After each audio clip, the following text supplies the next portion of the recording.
Okay, so we've talked a lot about, about what the sort of investment is, I guess, in the whole process of being a mentor. It's not just that you are invested in somebody, but it's that, you have that experience, you are willing to take the time, the fact that you get 5 to 10 emails every week, that's a lot.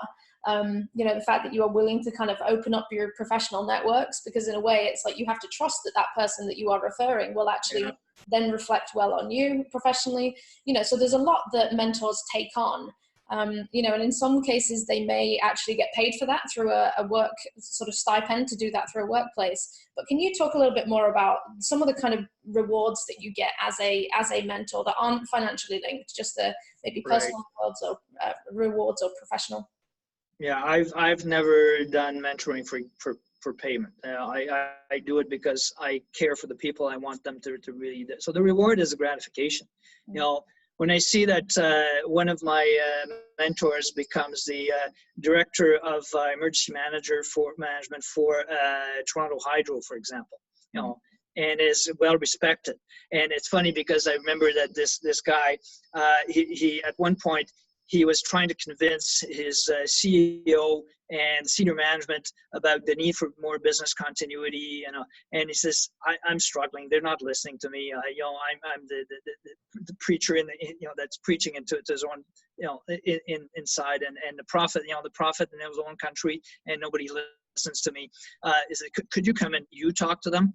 And I said, sure. So I went to one of the senior management, meetings that he invited me to, and I gave them a little speech, a little presentation on what's the value of being, doing emergency management and business continuity in their industry, and gave them examples of places where it hadn't worked, where they hadn't done anything, and so helping him succeed beyond just giving him advice, also going out there and speaking on his behalf to people, so that's another example.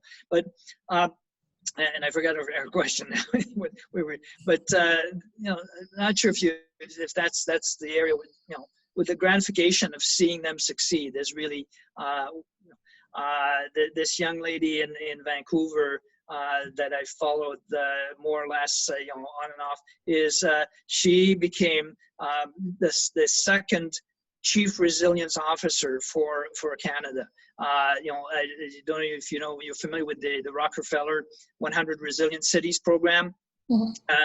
And so in Canada, we have 3 cities that were successful: Vancouver, Montreal, and Toronto. Montreal got it 1 year before the other 2, and they hired a Chief Resilience Officer, so they were first off the mark.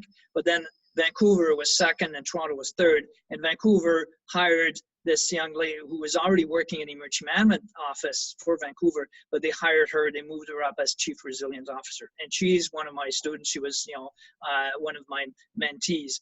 So to see that, hey, this is the second person ever to do this job in Canada, and she's doing it. She's a young person that's really come through the rank, but through, studies and education and gain from the mentorship. Just that in itself is reward enough. But seeing them succeed when you're giving them a little bit of help here and there is just fabulous. It's just amazing. Absolutely. Yeah, I think you're right there. I think people that are, kind of obsessed with money and they go into work for money, they don't come into fields like humanitarian work or emergency management or whatever else. There's always something else to it, and whether it's a desire just to generally to help people, or whether it's a concern about the environment and what we're doing to it and how we can kind of combat some of that in terms of resiliency, there's always some other reason that people go into it. And I think that's probably why we have such strong and such successful mentors in this business, because there are people that fundamentally care about something bigger than a paycheck. So that's really great.